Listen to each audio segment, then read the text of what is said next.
Vivía con mi hermana porque decía que estaba rota y solo quería reconstruirse cerca mío. Pero se metió con mi pareja mientras yo trabajaba y usó mi ropa para dormir con él. La eché sin decir una palabra. Y meses después, confesó que todo fue planeado desde antes de mudarse. Para poner en contexto, tengo 29 años y me mudé a Chicago hace 6 años. Conseguí un buen trabajo en una agencia de diseño digital, me independicé económicamente, y después de unos años de sobrevivir a base de roommates que dejaban platos podridos en la pileta, finalmente logré alquilar mi propio departamento. Nada lujoso, pero mío. La estabilidad emocional llegó poco después, conocí a alguien en una exposición de arte, sí, sé cómo suena eso, y después de un año de salir, nos mudamos juntos. Todo iba tan bien que hasta me daba miedo decirlo en voz alta. Las cosas buenas siempre tienen un precio, ¿no? Y ahí entra mi hermana. No quiero ponerle nombre, porque no se lo merece. Es 2 años mayor que yo, y durante toda nuestra vida la relación fue, digamos, compleja. No era el típico caso de celos obvios o competencia directa, nada de eso. Era más como una indiferencia pasivo-agresiva mezclada con pequeños comentarios disfrazados de humor que te dejaban pensando por días. Si yo lograba algo, ella lo minimizaba. Si yo estaba mal, se mostraba preocupada pero usaba esa preocupación como excusa para remarcar lo mal que manejaba todo. Siempre había una segunda capa en sus gestos. Pero bueno, en mi familia siempre se fingía que todo estaba bien. La frase favorita de mi madre era: son hermanas, se tienen que querer, como si el lazo de sangre alcanzara para tapar las heridas no tratadas. La cosa es que hace un año, mi hermana se quedó sin trabajo y me llamó. No nos hablábamos demasiado, pero de pronto estaba llena de mensajes amables y emojis de carita feliz. Me contó que su contrato había terminado, que su pareja la había dejado y que necesitaba un respiro, que pensaba mudarse por un tiempito a Chicago y que le haría bien estar cerca mío. Siempre fuiste la más estable de las dos, me dijo, y no voy a mentir, me hizo sentir bien, como si por fin me estuviera reconociendo algo. Mi primer error fue decirle que podía quedarse en mi casa unos días mientras buscaba dónde vivir. Era un 2 ambientes, pero nos las arreglábamos. Mi pareja al principio dudó, pero no le quiso decir que no directamente. Los primeros días fueron tranquilos, incluso agradables. Cocinábamos juntas, hablábamos como cuando éramos adolescentes, casi que creí que las cosas estaban cambiando. Pero después de la primera semana, empecé a notar ciertas cosas. Nada muy grande, solo detalles, mis cosméticos usados, mi cepillo lleno de pelo que no era mío, mis camisas favoritas lavadas y colgadas en su lado del armario. Una vez la vi usando uno de mis perfumes, y cuando le pregunté, se rió como si fuera una anécdota tonta. Ay, pensé que era mío, usamos todo igual de chicas, ¿te acordás? Pero no era verdad. Nunca fuimos de compartir cosas, nunca fuimos así. Después empezó a meterse más con mi pareja. Comentarios inocentes al principio. Qué suerte tenés de que te cocine tan bien, o si yo hubiera tenido un tipo así, no me habría separado jamás. Y él, en su eterna diplomacia, solo se reía. Pero yo lo sentía. Esa energía rara, invasiva. Como si de pronto alguien estuviera tomando medidas de mi vida para ver cómo le quedaba puesta. En una cena de viernes, cuando habíamos invitado a unos amigos, uno de ellos, sin conocer bien la historia, le preguntó cómo era vivir con nosotros. Y ella, sonriendo, dijo, bueno, más que vivir con ellos, es como si fuera parte de esta casa también. Ya me siento parte del mobiliario, ¿verdad? Todos rieron. Yo también. Pero por dentro, algo se me torció. Ese fin de semana le dije que necesitaba que se apurara con lo de buscar un departamento. Ella se hizo la ofendida, dijo que no sabía que estaba molestando y que solo quería estar cerca porque me había extrañado mucho, que se sentía sola, perdida, y que yo era su ancla. Otra vez, los halagos con cuchillo escondido. Me ganó la culpa y la dejé quedarse otra semana. Esa semana cambió todo. Un día llegué antes del trabajo porque me olvidé un USB con archivos. La puerta estaba entreabierta. Y lo que escuché no me lo voy a olvidar nunca. Mi hermana, en la cocina, hablando con mi pareja. Nada romántico todavía, pero sí cargado de esa tensión que no se puede explicar, solo se percibe. Ella le estaba diciendo que él merecía a alguien que realmente lo valorara, y que hay cosas que uno no dice por no romper lo que ya está roto. Él estaba callado. No sé si porque no sabía qué decir, o porque en parte estaba confundido. Yo cerré la puerta fuerte para anunciar mi llegada. Se sobresaltaron, actuaron normal. Pero desde ese día supe que tenía que hacer algo. Porque lo que estaba ocurriendo ya no era una visita incómoda. Era un intento real de insertarse en mi vida, de reemplazarme, de tomar algo que no era suyo, con esa sonrisa que siempre usó para ocultar la ponzoña. Después de ese día, no volví a ver mi departamento igual. Todo lo que antes me hacía sentir segura, mi rincón de lectura, las tazas que había comprado en ese viaje a Lisboa, incluso la manta que usábamos en el sofá, se volvió sospechoso, contaminado. Caminaba entre mis propias paredes sintiéndome como una intrusa, porque ella estaba por todos lados. No físicamente, aunque también, sino en los gestos, en los silencios, en los microcambios que uno nota cuando vive con alguien y ese alguien empieza a acomodarse demasiado.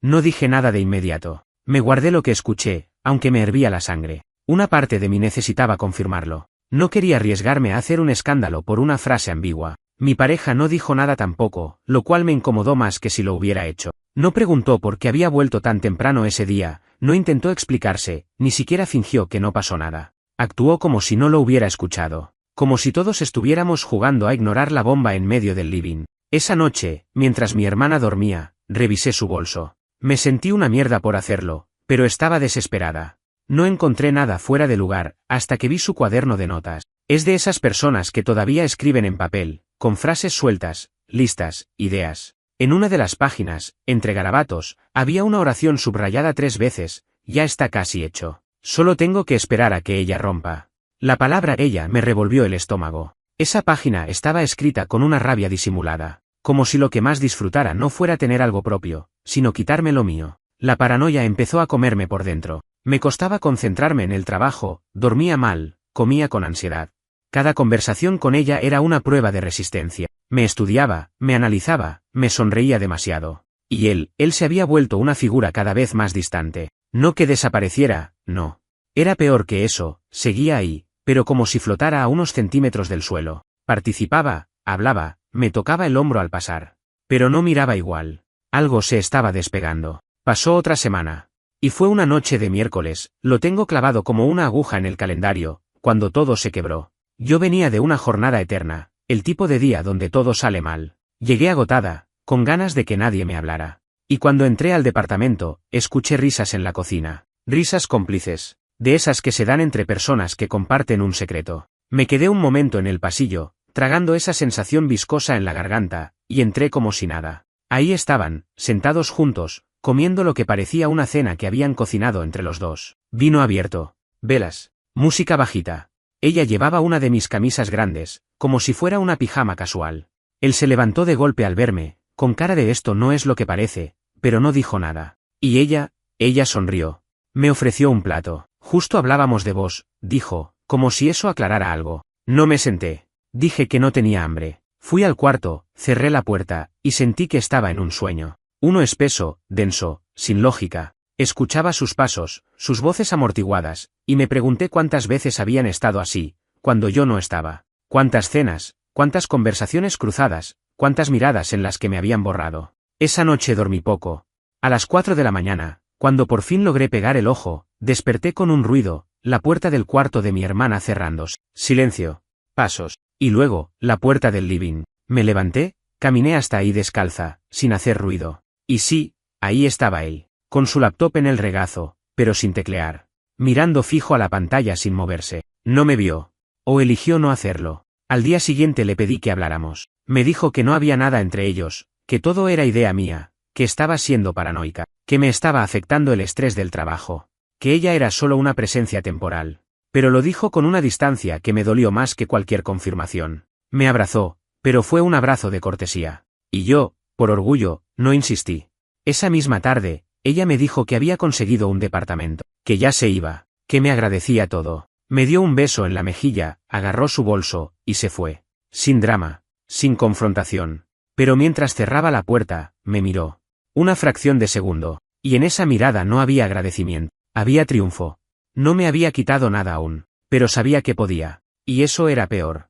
Creí que con su partida iba a poder respirar. Pero no. La herida estaba abierta, porque después de ese día, las cosas con él nunca volvieron a ser igual. Después de que ella se fue, el silencio en casa no fue un alivio, fue otra forma de tortura. Ya no estaban sus pasos, su risa exagerada, su perfume pegado a los sillones, sus playlists impostadas que intentaban mostrarse cultas. Todo eso se fue, sí.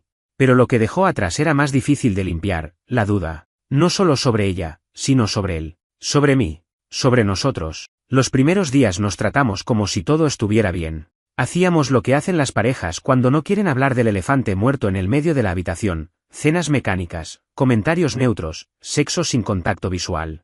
A veces, sentía que hasta eso era una rutina vacía, como un intento desesperado de volver al antes. Pero el antes ya no existía. Intenté no espiarlo, no revisar su celular, no convertirme en esa versión arrastrada de mí que prometí nunca ser. Pero una noche, mientras él se duchaba, el teléfono vibró. Solo una vez. Lo miré.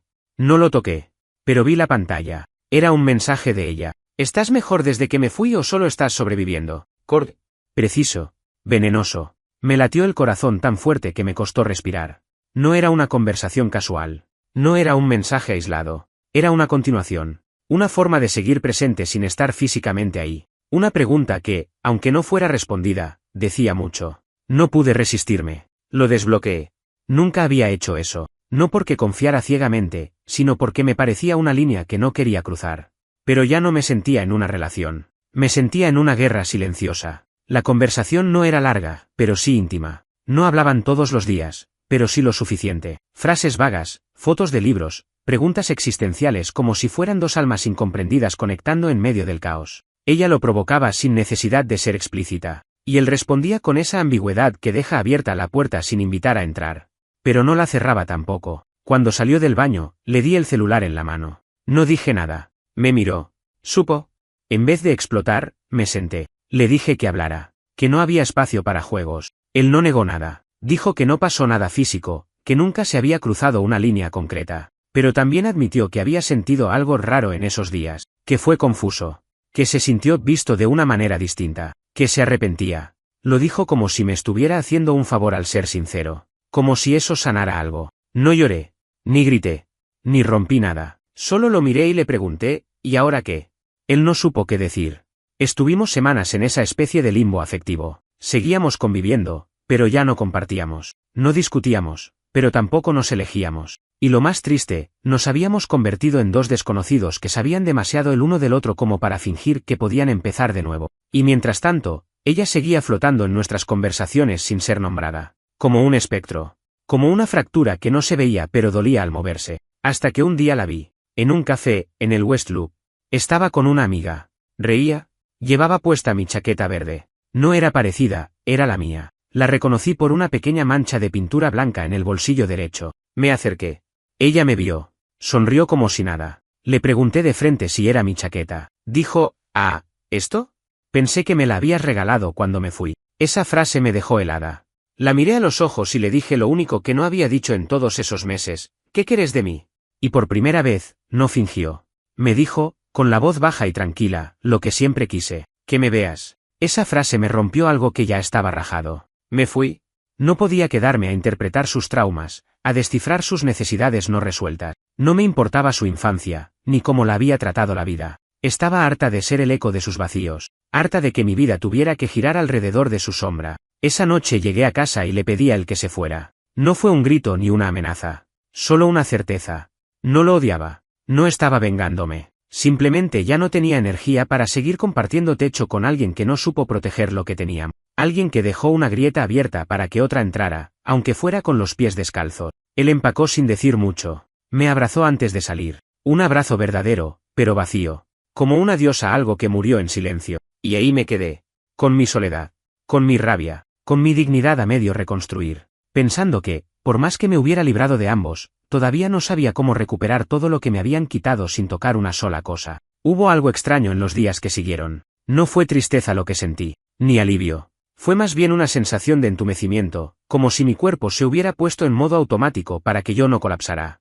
Me levantaba, trabajaba, comía, pero no estaba ahí. Era como si alguien más estuviera habitando mi rutina, usando mi cara, durmiendo en mi cama. Yo miraba desde lejos, con la cabeza llena de imágenes que no sabía procesar. En las primeras noches sin él, no lloré. Lo que sentía era demasiado áspero para las lágrimas. Era una mezcla de vergüenza y agotamiento. Me daba vergüenza haber permitido que todo llegara tan lejos. Haber ignorado las señales, haber creído que estaba construyendo algo firme cuando en realidad estaba sosteniendo una estructura que se caía desde hacía tiempo. Y lo más agotador, haber compartido mi espacio, mi historia, mi pareja, con alguien que, en el fondo, siempre estuvo compitiendo conmigo. Porque eso era lo que había detrás de todo, ¿no? Competencia. Pero no una sana, ni una de esas que impulsan a mejorar. Era una guerra silenciosa que venía desde antes de que pudiera nombrarla. Porque cuando pienso en mi infancia, hay algo que se repite, ella mirándome, no con cariño, sino como si estuviera evaluando todo lo que tenía para copiarlo o destruirlo. Durante años traté de racionalizarlo. de decirme que eran inseguridades suyas, que tal vez yo sin querer me ponía en un lugar de superioridad, que nuestros padres nos trataban igual pero ella lo vivía distinto. Pero eso no explicaba todo. No explicaba por qué, cada vez que yo lograba algo, ella lo convertía en un ataque personal. O por qué parecía disfrutar cuando las cosas me salían mal. Me acuerdo de cuando gané esa beca para estudiar un semestre en Berlín. Ella fue la primera en decirme que eso en realidad no te garantiza nada y que igual el diseño gráfico es una carrera muy saturada. Cuando conseguí mi primer trabajo, no me felicitó. Solo dijo, bueno, por lo menos ya no te mantenemos entre todos. Como si el hecho de estar desempleada 6 meses después de terminar la universidad hubiera sido un crimen imperdonable y no una realidad compartida por casi todos nuestros amigos. Después de que se fue y él también se fue, me encontré revisando fotos viejas. Esas que una guarda sin saber para qué. No sé qué estaba buscando. Quizás alguna prueba de que en algún momento fuimos hermanas de verdad. Pero lo que encontré fue una secuencia de patrones que nunca quise ver, en cada cumpleaños, ella con cara de querer estar en otro lugar. En cada evento familiar, su postura siempre ligeramente apartada de la mía. En las pocas fotos juntas, una sonrisa de dientes apretados. Nunca una mano sobre mi hombro. Nunca una complicidad auténtica. Y sin embargo, la había dejado entrar a mi casa. Pensé en todo esto una madrugada en la que no podía dormir. Me senté en el piso del baño, con una taza de té que ya se había enfriado, y me pregunté, ¿y si todo esto no fue solo culpa de ellos? ¿Y si yo también me fallé a mí misma? Porque la verdad es que permití que cruzaran mis límites, no una, sino muchas veces, porque quise ser la hermana comprensiva, la novia tolerante, la persona madura. Me tragué las dudas, las molestias, los signos de alarma, para no ser la que genera conflictos, para no ser dramática, para no parecer loca. Y eso me volvió invisible para mí misma. Decidí empezar terapia la semana siguiente, no porque sintiera que estaba a punto de quebrarme, sino porque ya me había quebrado, y nadie lo había notado. Ni siquiera yo.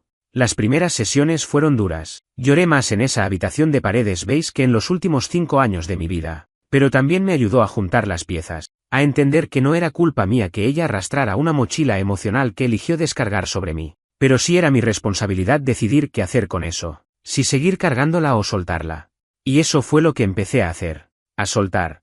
Primero dejé de revisar sus redes sociales. Porque sí, lo hacía. De forma casi adictiva. Me metía a ver si subía fotos, si publicaba frases ambiguas, si seguía con su puesta en escena de víctima incomprendida. Pero ya no más. No quería seguir dándole espacio en mi cabeza. No merecía vivir rent-free en mi mente. También dejé de hablar de él. Porque cada vez que alguien me preguntaba por la relación, decía nos estamos tomando un tiempo, como si hubiera una posibilidad de volver. Pero no. Se había ido. Punto. No necesitaba maquillar esa verdad. Empecé a escribir también. No con la idea de publicar nada, sino como un ejercicio para recuperar mi voz. Me di cuenta de que había estado tanto tiempo tratando de sostener una imagen, de pareja feliz, de hermana solidaria, de mujer equilibrada, que me había olvidado de escucharme. Y cuando me escuché de verdad, entendí que estaba más enojada conmigo que con cualquiera de ellos. Esa fue una de las revelaciones más incómodas, pero también la más liberadora, porque si yo había sido parte del problema, entonces también podía ser parte de la solución. Los meses siguientes fueron los más raros de mi vida, no porque pasaran cosas extraordinarias, sino porque por primera vez no pasaba nada, y eso era un descanso brutal. No había drama, no había tensión, no había nadie durmiendo en el sillón fingiendo que era temporario. No había mensajes sospechosos ni conversaciones a medias tintas, solo yo, mi cama, mi espacio, silencio. Y, al principio, una sensación de vacío que era tan incómoda como necesaria. Volver a estar sola después de tanto tiempo fue como salir de un lugar con música fuerte y luces parpadeantes, y entrar a una cabaña en medio del bosque. Al principio estás desorientada. Todo te parece demasiado lento, pero después, empezás a escuchar cosas que antes no notabas, tu respiración, tu hambre real. Tus ganas de hacer algo que no sea sobrevivir. Retomé cosas que había dejado tiradas por años. Volví a pintar. A correr por las mañanas. A cocinar para mí, sin tener que negociar con nadie si era mucho ajo o muy picante. Empecé a reconectar con amistades que había ido dejando atrás en el camino por priorizar una relación que, en retrospectiva, se estaba oxidando desde hace rato. Y aunque todo eso suene a autoayuda, no fue un proceso lineal ni lindo. Hubo recaídas. Hubo días en los que me costaba levantarme. Hubo noches en las que volví a revisar si él había visto mis historias, o en las que me preguntaba si mi hermana estaría arrepentida, si alguna vez se le pasaría por la cabeza que había cruzado todos los límites. Pero también entendí que no necesitaba esas respuestas, porque todo lo que necesitaba saber ya lo sabía, y no necesitaba más pruebas. Me habían mostrado quiénes eran cuando pensaban que yo no los estaba mirando, y justo cuando pensaba que estaba cerrando capítulos, una bomba. Me llama mi madre. Casi no hablábamos desde el drama. No porque yo la hubiera cortado, sino porque siempre que hablábamos encontraba la forma de justificar lo de mi hermana. No directamente, claro. Pero con ese tono en el que se insinúa que ella no está bien, que vos sabés cómo es, que siempre fue más sensible. Y yo, cada vez que escuchaba eso, sentía que tenía que defenderme por haberme defendido, como si yo también le hubiera fallado a alguien por haber puesto un límite. Pero esta llamada era distinta. Había algo urgente en su voz. Necesito que vengas a casa. Hay algo que tenemos que decirte. Los tres. Tu hermana está acá. Le pregunté si estaba enferma, si le pasó algo grave. Dijo que no. Que estaba reflexionando. Que había venido sola. Que quería hablar. Que había escrito una carta. Yo no quería ir. Parte de mí pensaba, ¿para qué? ¿Para qué remover todo de nuevo si ya lo enterré? Pero la otra parte, la parte tonta, la parte que todavía tiene esa necesidad infantil de que alguien reconozca que te rompió y le importe, esa parte dijo que sí. Fui un sábado. Llegué temprano. El auto de mi hermana ya estaba en la entrada. Tuve que respirar 3 veces antes de tocar el timbre. No me temblaban las manos, pero sí la mandíbula. Me dolía de tanto apretar los dientes sin darme cuenta. Abrió mi padre. Me abrazó. Noté que había bajado de peso. Me pregunté cuántas veces se había preguntado dónde se equivocaron con nosotras. Ella estaba sentada en el living. No se levantó al verme. Solo me miró. Y fue la primera vez, en toda mi vida, que la vi sin ese velo de superioridad pasiva. Estaba rota. O cansada. O ambas cosas. No empezó hablando. Me dio una hoja. Escrita a mano. Una carta. La leí en silencio. Decía cosas que no esperaba. Nada de excusas, ni de no fue mi intención, ni de me sentí desplazada. Era otra cosa. Una especie de confesión, sin adornos. Decía que había pasado toda su vida sintiendo que competía conmigo aunque yo nunca compitiera. Que no soportaba verme feliz porque eso le confirmaba que ella no lo era. Que cuando se mudó conmigo, ya tenía un plan armado para probar que yo no era tan perfecta como todos creían. Que cuando vio que él no me miraba como antes, se sintió poderosa. Que cuando lo sintió confundido, se sintió amada. Pero que nunca pensó que se iba a quedar sola. Que él se fuera fue un cachetazo. Que yo no la enfrentara, también. Que se quedó esperando que la insultara, que la empujara, que la sacara de mi casa con gritos. Pero no, y eso, me escribió, fue más duro que cualquier bofetada. La carta terminaba diciendo que no quería que fuéramos amigas, ni hermanas, que no sabía qué quería, solo sabía que no podía seguir viviendo como antes, que había empezado terapia, que no quería repetir la historia con nadie más, y que lamentaba haber hecho de mí el blanco de su miseria. La dejé sobre la mesa. No la abracé. No lloré. Le dije que le creía, porque sí, le creía. Pero también le dije que eso no significaba que quería un vínculo. No todavía.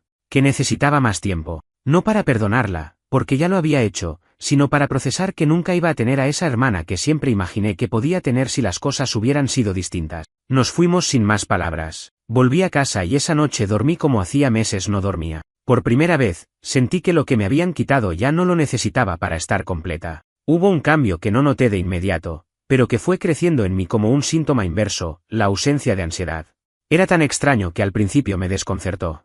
Me despertaba esperando esa sensación conocida de vacío en el estómago, ese latido acelerado sin razón, esa mente hiperactiva repasando diálogos imaginarios. Pero no. Me levantaba, me vestía, salía, y no sentía que el mundo estuviera a punto de aplastarme. No fue una revelación súbita, fue progresivo. Y no tuvo nada de heroico. No fue que de repente me volví fuerte ni iluminada. Solo entendí, por las malas, que hay relaciones que no se salvan, y está bien. Que uno puede amar a la familia, pero no tiene que vivir ahogado en su toxicidad solo porque comparte ADN. Que hay afectos que son como ropa que ya no te entra, y si te empeñas en usarlos, terminas deformada. Durante ese tiempo empecé a hacer algo que siempre había evitado, salir sola. Ir al cine sola. Comer en restaurantes sola. Ir a eventos sola. No para postearlo, no para demostrar nada, sino porque empecé a disfrutar mi propia compañía de verdad. A elegir lugares por lo que me hacían sentir a mí, y no por cómo quedaban en una story. Conocí gente nueva. Nada profundo. Gente con la que tomé una birra, hablé de libros, intercambié playlists. Gente sin historia, sin carga. Y eso fue un alivio. Pero también tuve cuidado de no repetir el patrón de abrir puertas sin filtro. No quería reemplazar el caos con otro caos. Quería aire, espacio. Y lo estaba logrando. Hasta que una tarde, saliendo del trabajo, recibí un mensaje inesperado. Era de él. No había bloqueado su número, aunque lo pensé varias veces, pero nunca lo hice. No sé si por masoquismo, por ego, o por esa parte idiota que se queda esperando que el otro entienda el daño que hizo. El mensaje era corto. Solo quería decirte que nunca fui el hombre que merecí. Lo estoy entendiendo recién ahora. ¿Perdón? No contesté. No porque no tuviera nada que decir. Tenía miles de cosas. Pero entendí que lo que yo necesitaba no era una disculpa a medias, enviada por impulso, sino la distancia. La definitiva. No quería reabrir algo que ya estaba clausurado. No quería volver a la versión de mí que necesitaba que él validara mi dolor. Ya no era esa persona. O, al menos, estaba dejando de serlo. La ironía es que cuando dejé de esperar explicaciones, empezaron a llegar. Pero ya no me servían. Porque el tiempo tiene eso, si no se respetan los momentos, las palabras llegan vencidas. A las pocas semanas, una amiga en común me contó que él se había mudado a otra ciudad. Que había conseguido trabajo en una consultora en Portland, que estaba reconstruyéndose. Me dio igual. No con frialdad, sino con claridad. No me dolía su nombre, ni su cara. No me provocaba nada. Ni bronca, ni tristeza. Era solo un capítulo cerrado. Uno con páginas manchadas, sí, pero ya lejano. De mi hermana no supe nada más directamente. Supe por mi madre que seguía en terapia, que estaba trabajando medio tiempo en una librería, y que había pedido que no le hablara de mí. Me pareció justo. Mutuo. Lo importante ya se había dicho. Lo demás era decorado. Un día, mientras caminaba por el parque donde solíamos ir con él los domingos, pensé algo que me dejó quieta. Ya no tengo miedo de que vuelva. Antes, cuando todo era reciente, tenía pesadillas en las que él tocaba la puerta, llorando, pidiéndome otra oportunidad. Y yo, en el sueño, dudaba, lloraba, lo dejaba entrar. Pero ahora, si eso pasara, solo lo miraría con tristeza. No por él, por mí, por la mujer que fui entonces, la que pensaba que tener pareja era una especie de trofeo, que tener una hermana cerca, aunque la destruyera emocionalmente, era mejor que estar sola, que el amor era algo que se mendigaba. Me dolía haber sido esa mujer. Pero también me enorgullecía no serlo más. Lo raro de sanar es que uno no se da cuenta de cuando pasa. No hay un aplauso. No hay una escena épica. Un día simplemente haces café, pones música, y te das cuenta de que no pensaste en ellos en días, que tu energía está puesta en otras cosas, que ya no estás esperando un mensaje, ni temiendo uno. Y eso, por primera vez en mucho tiempo, me hizo sentir poderosa. No por venganza. No por demostrar nada, sino porque recuperé algo que pensaba que había perdido para siempre, mi paz. Justo cuando pensás que tenés todo bajo control, la vida te lanza algo al pecho para recordarte que no sos invencible, que por más terapia, silencio, café a solas o paseos introspectivos que hagas, hay heridas que no cierran del todo. Y lo más jodido es que a veces no es una catástrofe lo que te desarma, sino un detalle, una palabra, una foto vieja, un recuerdo sin invitación. Eso me pasó un domingo al mediodía. Estaba ordenando una caja con papeles, boletos de viajes, entradas de cine, y encontré una carta que me había escrito mi hermana hace años. Mucho antes de todo esto. Teníamos 20 y pico, y ella se había ido un tiempo a vivir a Italia. Fue en esa época donde, según mi memoria selectiva, las cosas eran neutras, ni malas ni buenas, cada una en lo suyo. La carta era corta. Me contaba cómo se sentía allá, lo que extrañaba. Me hablaba de una plaza que le gustaba porque se parecía a la de nuestro barrio, donde íbamos a andar en bici de chica. Cerraba diciendo que, a pesar de nuestras diferencias, me quería. Que aunque no lo dijera seguido, yo era su cable a tierra. Tuve que sentarme. No porque fuera una carta especialmente profunda, sino porque contrastaba brutalmente con la mujer en la que se había convertido después. ¿Era todo mentira? ¿Fue una fase? ¿O realmente hubo un momento en el que nos tuvimos de verdad? No busqué responder esas preguntas. Aprendí que no todo se responde. Algunas cosas se archivan con dignidad. Pero ese domingo me pegó más fuerte de lo que esperaba. Ese día decidí hacer algo que había evitado por meses, escribirle. No para retomar el vínculo, ni para perdonar por segunda vez, solo para cerrar el círculo, porque a veces lo más valiente no es cortar, sino ponerle punto final de forma consciente. Le mandé un mensaje simple, sin adornos, sin drama. Leí tu carta vieja. Me removió cosas. Solo quería que supieras eso. Estoy bien. Espero que vos también. No esperaba respuesta. Pero llegó. Gracias. No sé bien qué hacer con eso, pero te agradezco. Estoy mejor. Y sí, yo también me acuerdo de esa plaza. No seguimos hablando. Pero no hizo falta. Fue un pequeño intercambio que, por primera vez, no tenía intención oculta. Ninguna buscaba ganar. Era solo lo que era. Dos personas que compartieron un infierno, se escupieron encima, se incendiaron mutuamente y sobrevivieron. Punto. A la semana siguiente, algo más insólito ocurrió. Recibí una invitación. Era una expo de diseño en Berlín, una especie de edición especial de los egresados de mi universidad. Estaban armando una muestra con antiguos alumnos que habían seguido caminos distintos. No era una gala. No era un premio. Era una muestra modesta, colaborativa, y alguien me había postulado. Tuve un impulso. Acepté. Compré el pasaje. Y por primera vez desde que todo se desmoronó, sentí ganas reales de irme lejos. No para escapar, sino para respirar otro aire. La llegada a Berlín fue extraña. Había estado ahí en mi época de estudiante, cuando la vida todavía era un borrador. Volver sola, ahora, con todo lo vivido, fue como entrar en una versión paralela de mí mismo. La expo fue linda, pequeña, sincera. Mi trabajo estaba colgado en una esquina, y vi a un par de profesores que ni siquiera se acordaban bien de mí. No importaba. No fui por eso. Fui para ver si podía volver a conectarme con la parte de mí que estaba antes de todo. Antes de ella. Antes de él. Antes del drama. Y, sorpresa, ahí estaba. La chica que se levantaba temprano en un país que no conocía, que escribía en libretas con olor a café, que salía a caminar sin destino, que diseñaba cosas feas pero con corazón. La reencontré. Y esa noche, sentada sola en la habitación de un hostel berlinés, me prometí algo: no voy a volver a esa vida de guerra silenciosa. No voy a poner más excusas para relaciones que me drenan. No voy a hacer espacio para gente que entra a mi casa con cuchillos disfrazados de halagos. Y, sobre todo, no voy a perderme de nuevo por tratar de salvar a otros, porque nadie te rescata. O te sacás vos misma del pozo, o vivís ahí creyendo que es hogar. Y yo ya había vivido suficiente tiempo bajo tierra. Volví de Berlín con algo que no tenía antes, no esperanza, ni amor propio, ni ninguna de esas palabras que se repiten tanto que ya suenan vacías. Volví con dirección. Una especie de brújula interna que, por fin, no apuntaba a personas, vínculos o recuerdos. Apuntaba a mí. Y no fue una epifanía, ni una iluminación espiritual. Fue un cansancio profundo, sí, pero acompañado de claridad. Tenía 29 años y me di cuenta de que la mayoría de mis decisiones habían sido reacciones, no elecciones. Reacciones a lo que los demás hacían, esperaban o me empujaban a tolerar. Reacciones a lo que mi hermana me tiraba encima. A lo que él no decía pero sugería. A lo que mis padres proyectaban. Y había llegado el momento de elegir, no como un acto de revancha, sino como un acto de responsabilidad. Nadie más iba a hacerlo por mí. Entonces tomé decisiones. La primera fue moverme de ese departamento, el mismo que había sido escenario de risas, cenas a media luz, traiciones encubiertas y despedidas mudas. No me dolía como antes, pero tampoco me inspiraba nada. Era una cápsula de todo lo que fui, y de lo que no quiero volver a ser. Encontré un lugar más chico, pero con luz natural en todas las ventanas. Silencioso. Con espacio justo. Sin sobras. También cambié de trabajo. No radicalmente, solo un paso más cerca de lo que quería hacer de verdad. Empecé a rechazar proyectos que no me motivaban. A decir no sin sentirme culpable. A no justificar cada pequeño límite como si tuviera que convencer a todos de que merezco paz. Con mi familia, puse distancia. No fría. Solo clara. Aprendí que no es mi trabajo sanar a nadie más. Que puedo amar a mi madre y no llamarla cada semana si eso me consume. Que puedo estar orgullosa de mi hermana por estar mejor sin volver a meterla en mi vida. Que puedo perdonar sin restablecer el vínculo. Un día, mientras leía en el parque, la vi. Mi hermana. No fue una película.